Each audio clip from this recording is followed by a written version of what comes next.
So Tennessee dropped the close one in overtime, and I say this game was an instant classic. And there's also been a bunch of shakeups across college football over the course of the weekend, and right here is the place to be because we're going to talk about a lot of it. Hey guys, welcome back to the All Sports Pass. My name's Eli. We got Max here, and welcome back to another video. Like I said in the intro, we got a bunch of stuff to talk about. But before we get into it, you already know we got to start with the verse of the day. And today's verse comes from 1 Corinthians 12:6, and it says, "God works in different ways, but it's the same. But it is the same God who does the work in all of us." And before we begin, leave a like, subscribe on this video. And without further ado, let's begin. So, of course, people are going to look at the Tennessee game and just say Tennessee, basically, I'm going to say this, that I'm a Vols fan and I'm not happy with the result, but I'll give the Vols credit because this is the best they've done against Georgia in like the last in the last 9 years.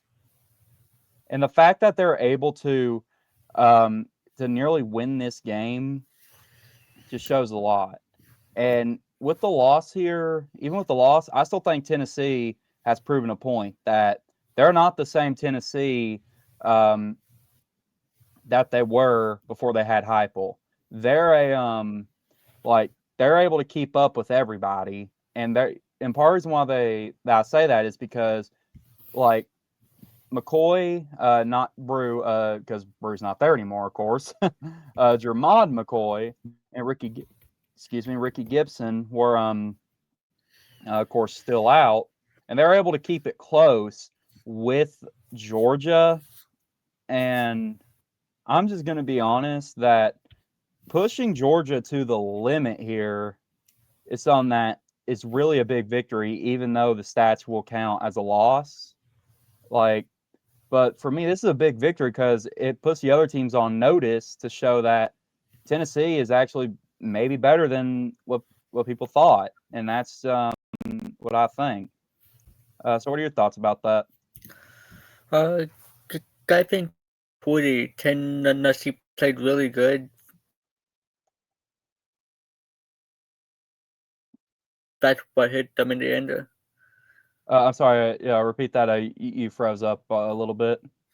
I I said Tennessee in the first quarter played really good. I bet then just in the second quarter we kind of cooled down again, just never scored, Yeah, which but then we ended like up crushed getting that. us. Yeah, and then we ended up getting that magic back in the third and fourth quarter, and of course, the thing that ended it, is just Tennessee just ended up coming up short because of the fact that just they allowed Florida to get a touchdown, and Florida got the 2-point conversion. And for those who don't know, if you're new to college football, I'll give you a little brief explanation on the 2-point conversion. Basically, if a team scores, they have the option to either kick the extra point, which is where you just kick the ball through the upright, um, or if they want to go for two and be really aggressive, they keep the offense out there, or it can be a trick play, like for example, like you can line up for an extra point and then it ends up being a fake kick, uh, goes to the kicker or the holder, and that you can either run or throw it into the end zone for two that way. But the other thing about it is that for the 2-point conversion, they kept the offense out there. Georgia did, and ended up just had a wide open receiver to tie the game. And Tennessee was able to get into field goal range. But there's a call that I will say, and Max can tell you a little bit about it. Um, but I will say this, that with 7 seconds remaining, like my plan would have been this, to take the knee, call timeout at 1 second.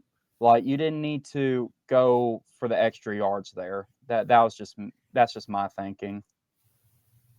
Like, what were your thoughts on that one? The way I would have ended up is with 7 seconds left, you run the next play. Now they do know that we got bad offsides. We should have run it again. Could Max calm Max down a little bit. Then kicked it. Yeah. The thing about Max Gilbert, he misses it from 48, and it sends it to overtime. Of course, Tennessee, we get to overtime. Tennessee gets the ball first. They're not able to get in the end zone. Then Max Gilbert ends up making the 48-yarder that he missed. And then Georgia gets the ball, and it looked like Tennessee had a chance to stop them, but unfortunately, after replay review, it ended the game because the ball broke the plane. And of course, it went to a 44-41 Georgia win in overtime. But I will say this, though, that really, I want to tell you some of these team stats here. Some of these stats here. And I'm going to say this, that Joey Aguilar continuing to impress me. He ends up going 24 of 36 for 371 yards, 4 touchdowns, 2 interceptions. Of course, he gets a rushing touchdown as well. And the thing about it is that Joey just continues to impress me. Like, he's able to get the ball downfield. He's insanely accurate, and he can run, he can pass, he can do anything. And that also brings me up to this. Is I heard on the radio the other day that, of course, Joey, we more than likely will get him for only 1 year because he is a redshirt senior. But but of course, unless barring a case he wants to go to court about it, like Diego Pavia. Do you think Tennessee, do you think they go after QB in the transfer portal, rely on Merck or McIntyre, or do you try to go with Faison? I should say they rely on McIntyre just because Phil have a little more experience. Yeah, and obviously you see with Michigan getting Bryce Underwood. 5 stars does not mean like you're gonna ball out by the way. You need that you to recognize via play sheet and give them play your second year. Yeah, no, that's exactly what I think too. Personally, if they end up not going with Merck or McIntyre, then my second option would be to take it to the portal, and then third option would be to start Faison. But if I'm Tennessee, I want to sit him down just to make sure that he knows what systems they run and what to do. And that's just really what I think. And sorry, I just had to bring that up real quick because I got into because I heard that on the radio the other day, and I just thought I'd talk about it on here. And of course, Tennessee rushing, of course, only 1 touchdown with Joey Aguilar with that rushing touchdown. And just let me tell you this: Georgia's run defense was solid. Like Tennessee, no matter what they did, they basically couldn't get up the field, and that's just like an example of a solid, defense. But I do think that with being able to basically make Tennessee pass is what really kind of made it a bit more difficult for the Vols to advance down the field. But of course, it worked for most of the plays. But the thing about the Vols is that on the defense that I just want to give a little critic about is that Georgia was basically running the same play like 50 times in a row and ended up, just getting a little bit more and just ended up after each of those screens ended up not having an answer really.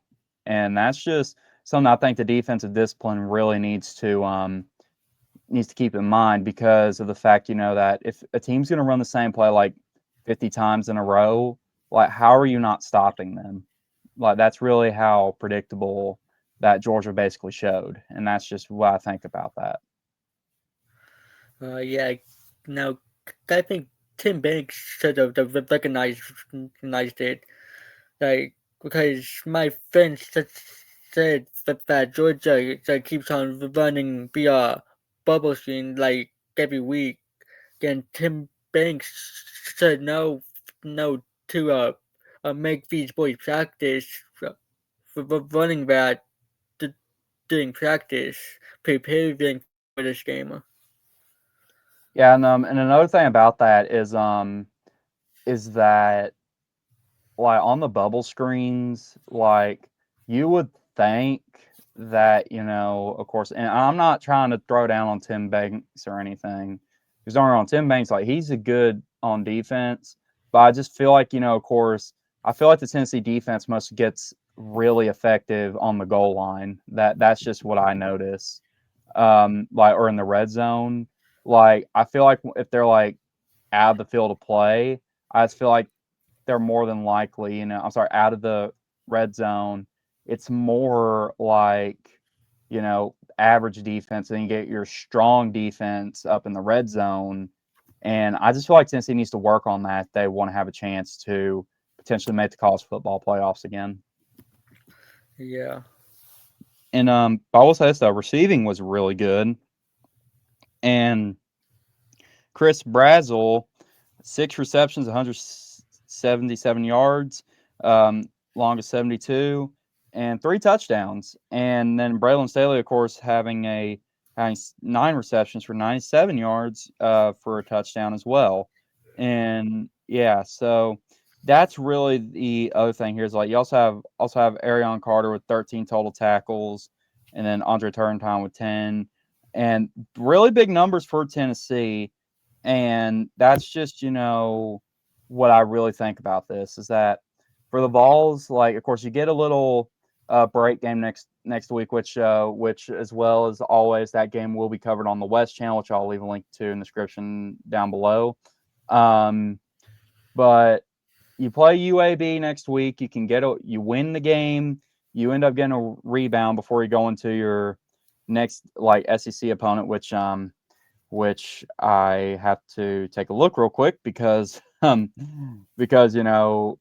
just realized that we are against Mississippi State.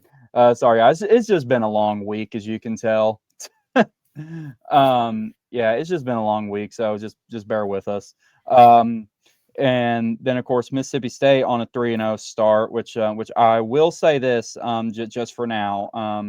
Tennessee has a 76.8% chance of winning this, but if I want to increase the odds of that, like I want to think that, of course, you get a good game against UAB, you basically right the wrongs of what happened, you get the win, you go into Mississippi State, and it's at Mississippi State for the first time in a long time actually, and they end up, at Davis Wade Stadium for the first time in a long time, and they end up, of course, having a chance to get a little redemption in the SEC against SEC opponents. And yeah, now we'll touch base on this like once we get to Mississippi State. But I'm just saying, like, because like the thing about it is, like, do you think that it's an advantage or a disadvantage to be playing a group of 5 team after you played your first SEC opponent? I think it's an advantage, especially since we lost. These boys will be taking out very angry Don Rema. Yeah, I won't say I'm in the middle on that really. I really think that of course it's a toss up really because of the fact that of course you take out your anger on the group of 5 team, but the issue with that is that it's not an SEC opponent. So that's the thing about it. And group of 5, there's slightly less competition about that, although we have seen some upsets as well. And speaking of that, like Tennessee, I really feel like they're going to have to basically when they go into like next week's game, they're going to have to realize, hey, we need to keep our eyes on we need to basically figure out what kind of plays these guys are running because like we saw in Georgia, it was basically the same exact play like 50 times in a row. So that's really like what I really think Tennessee needs to do if they want to continue to succeed this season. Yeah. But and the last thing I will say before we transition into the of course, I know we said we wouldn't talk about him again, but we got to, unfortunately. But the last thing I will say before we transition is that I do think that even though it was a loss for Tennessee, I think that this loss, with how close it was, proves that they can take on anyone in the country. But I do think, of course, as long as if they can get stronger on defense and make smarter plays on offense, then they have a shot for the rest of the season. That's just my thoughts on it. All right, and now here's the third time in a row where we said we would not mention him, but we got to. Nico Iamaleava in UCLA. We should just make this a weekly thing. Honestly, we kind of should have. Yeah. Probably not, unless you guys want to see that for some reason. I don't know. Leave a comment down below if you all want to see that. Because personally, I'm not trying to sound like a villain, but I kind of like seeing UCLA fall apart. And they just fired their coach today.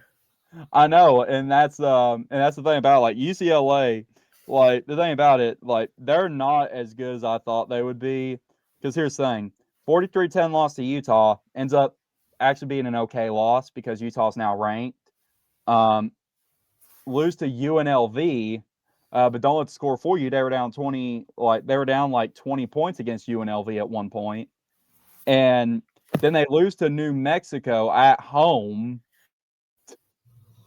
And yeah, so the thing about it is UNLV did not get it going into the second quarter, where they scored a touchdown, kicked a field goal in the third quarter, and then score again. And New Mexico basically scored 14 points across the first two quarters, of course, 7 in the first, and then 7 in the second, and then 21 in the fourth. Like, what is happening up there? Like, of course, and the thing about it is, like, let me see if I can still find the favor here. Like, I think they had like a 90-something% chance of winning this thing at the beginning. Like, it was, no, over here it says it was 80%, 84% win chance. But how are you going to take that and lose to New Mexico? Like, you've lost to like 2 group of 5 teams now. Like, something had to change.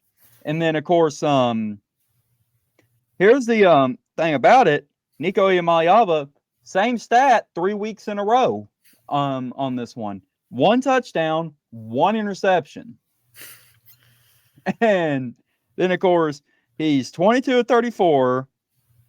And then the Lobos QB goes 12 of 16 and throws for 2 touchdowns. So what on earth is happening up there? And then, of course, I'm like, okay, after that loss, I wouldn't be surprised if they fire the coach tomorrow. And yep, they did. They fired him today. So what on earth do you think UCLA does now? Because there is, at this point, their season's over. Like, there is no way they're able to get into contention for the college football playoffs. Yeah, again, it's crazy how they gave up on Dante Moore and Joe Real for Nico. Exactly. Exactly. Oh, wait, who was the last guy you said? I'm sorry. Joey? No, not Joey. Yeah. The other guy. Dante Moore. Dante Moore. Okay. I thought you said like Dante Poor or something. That's why. Because he was the 5-star that committed to UCLA, given transferred over to Oregon. Yeah, and then I bet you could tell UCLA all that had karma on them because now they can't even. They're 0-3. Like they're basically, in my opinion, and I'm not trying to sound rude or anything, but they're basically like the Florida State of 2025. Yeah. Like after Florida State had like a good season, they collapse and go 2-10 last season, and now Florida State's having a good season. But the fact is that this team here just, I am shocked that I am just shocked that they like lose to two group of five teams and yeah, so that's just what I'm thinking here. Like, what on earth is happening to UCLA? And with their coach getting fired today, and of course announcing the interim, which I'll pull up here.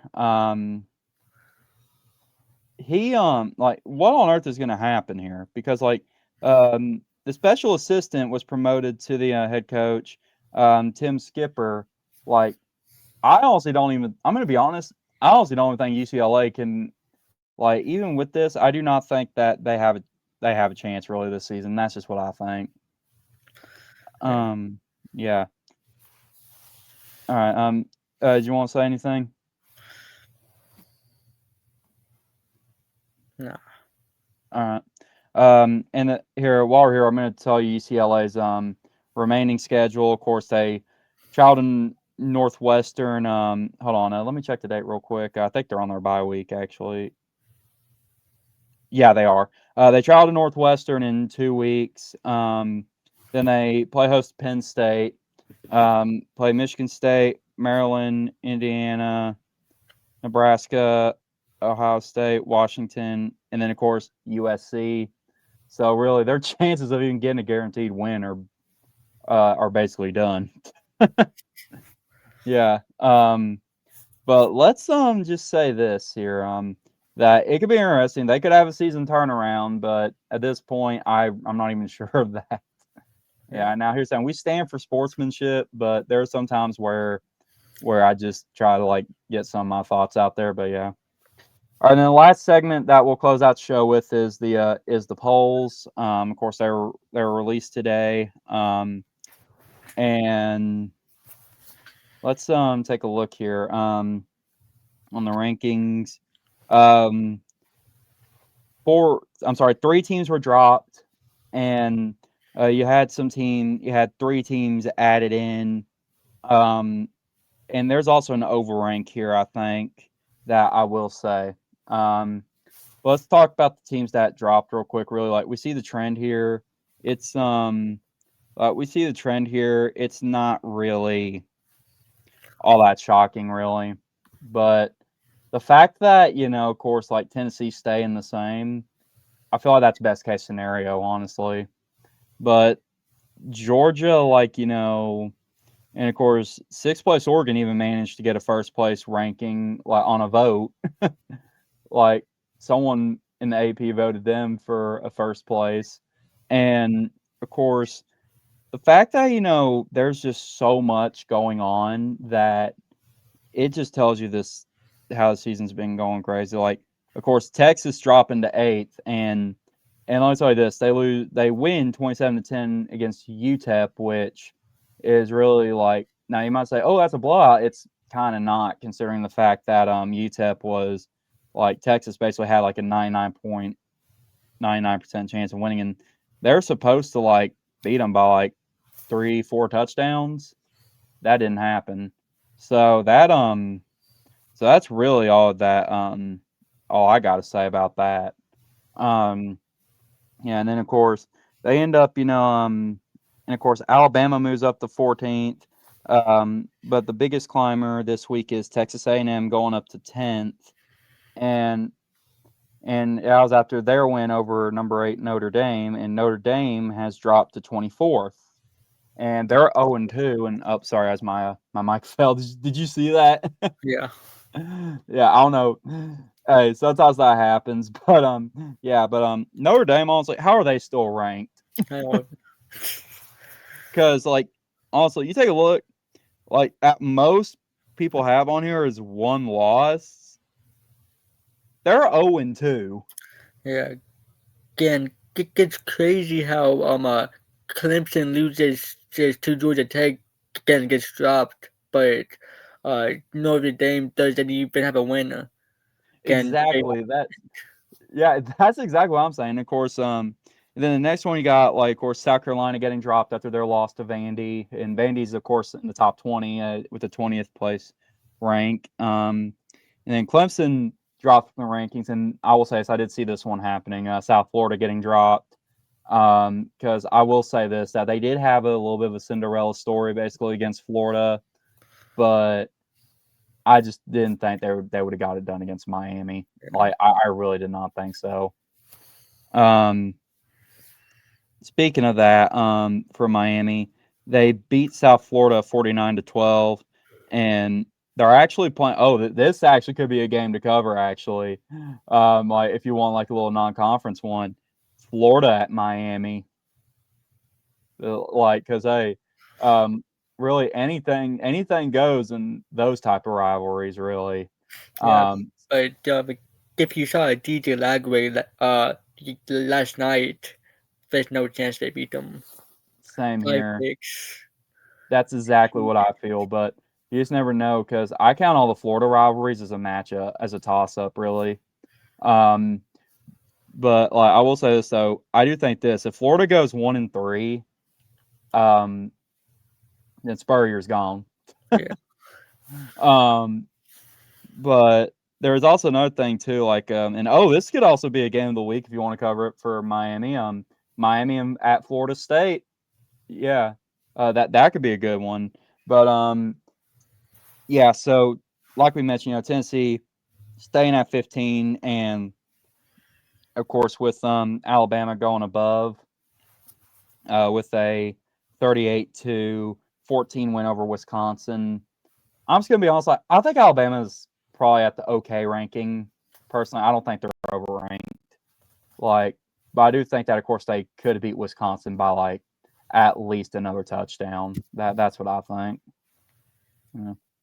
And then of course Georgia Tech getting in at 18, and of course USC getting in. And I'm gonna be honest, like this is the first time in a while we've seen USC even get into it, And I'm gonna have to say this, like in USC schedule, they defeat Missouri State in their first game of the FBS, 73-13, beat Georgia Southern 59-20, beat Purdue 33-17. And I guess they impressed the polls so much to put them up there. But you have to realize that Missouri State, technically, they're still like an FCS kind of level team because they just transitioned to the FBS. So I don't really count that as a flex, really. Well, that's just me. And of course, they play Georgia Southern, who's a group of 5 team, and they beat Purdue. And yeah, so that's just all I got to say about that. And I will say this, that with Georgia Tech rank, I'm just gonna say this about Georgia Tech. At this point, they're the App State of they're a 2007 App State team basically.